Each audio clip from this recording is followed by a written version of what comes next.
من یقرض اللہ قرضا حسنا، کون ہے جو اللہ کو قرض حسنا دے؟ جب یہ آیت کریمہ نازل ہوئی تو ایک صحابی تھے حضرت ابو دہدا رضی اللہ تعالیٰ عنہ، تو یہ آیت اتری کہ کون ہے جو اللہ کو قرض حسنا دے، اللہ اسے لوٹائے گا، کئی گناہ کر کے دے گا۔ تو وہ حضور کے پاس آئے اور آقا کریم کا ہاتھ پکڑ لیا اور کہا حضور کیا اللہ نے واقعی ہم سے قرض مانگا ہے؟ رب ہو کے قرض مانگ رہے، اللہ نے واقعی ہم سے قرض مانگا ہے؟ تو حضور نے فرمایا ہاں ابو دہدا، اللہ نے واقعی ہم سے قرض مانگا ہے۔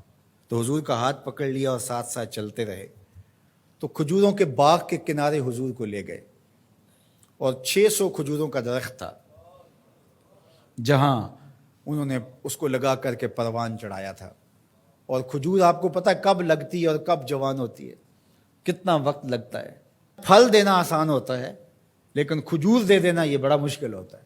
وہ ہمارے دیہاتوں میں کہتے ہیں کہ جٹ گڑ کی پیسی دے دیتا ہے لیکن گنا نہیں توڑنے دیتا، چونکہ فصل کے ساتھ جو لگاؤ ہوتا ہے، جو ایک ربط قلب ہوتا ہے، وہ بڑا گہرا ہوتا ہے، تو وہ گنا نہیں توڑنے دیتا، اس پہ لڑائی ہو جاتی ہے، لیکن وہ گڑ کی پیسی دے دیتا ہے، وہ کئی گنوں کا نتیجہ ہوتا ہے۔ تو کھجوریں، اور وہ بھی کئی سالوں میں پل کے جوان ہوئی، 600 کھجوروں کے درخت تھے اور پھر اس میں رہائش بھی ان کی تھی۔ تو اس کے کنارے کھڑے ہو کے پھر ایک بار دہراتے ہیں حضور کیا واقعی اللہ نے ہم سے قرض مانگا ہے؟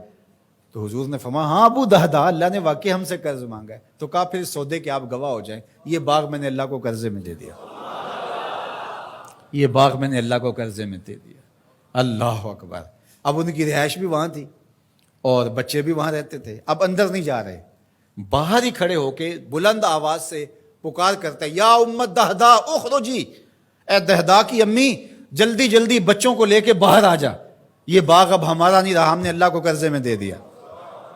اب خاتون تو لڑنے لگ جائے کہ یہ اور کہیں انتظام نہیں کیا، یہ گھر بستا ہوا، یہ کھجوروں کا باغ لٹکتے ہوئے خوشے، یہ چھوڑ دیں، لیکن وہ بھی حضور کی درسگاہ کی پڑی ہوئی تھی۔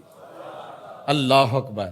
تو وہ جلدی جلدی تھوڑا سامان سمیٹتی ہے، بچے سمیٹتی ہے اور باغ سے باہر آتی ہے، اور باغ کے کنارے پر باہر حضور کھڑے ہیں، حضرت ابو دہدا کھڑے ان کے شوہر، اور پھر وہ آگے آ کے کہتی کیا ہے، ذرا ان لفظوں پہ 100 جان سے قربان جائے۔ وہ کہتی ہے رابحہ بیعک یا ابا دہدا، رابحہ بیعک یا ابا دہدا، دہدا کہ ابو تو نے بڑا ہی نفع والا سودا کیا ہے، تو نے بڑا ہی نفع والا سودا کیا۔ اللہ اکبر۔ یہ تھے حضور کی تربیت کا نور پانے والے لوگ۔ تو کہا ان تقرض اللہ قرضا حسنا، جو اللہ کو قرض حسنا دے، یضاعفہ لکم، اللہ اس کو بڑھا دیتا ہے، ویغفر لکم، اور تمہیں معاف بھی کر دیتا ہے، واللہ شکور حلیم، وہ شکر گزار بھی ہے اور حلیم بھی۔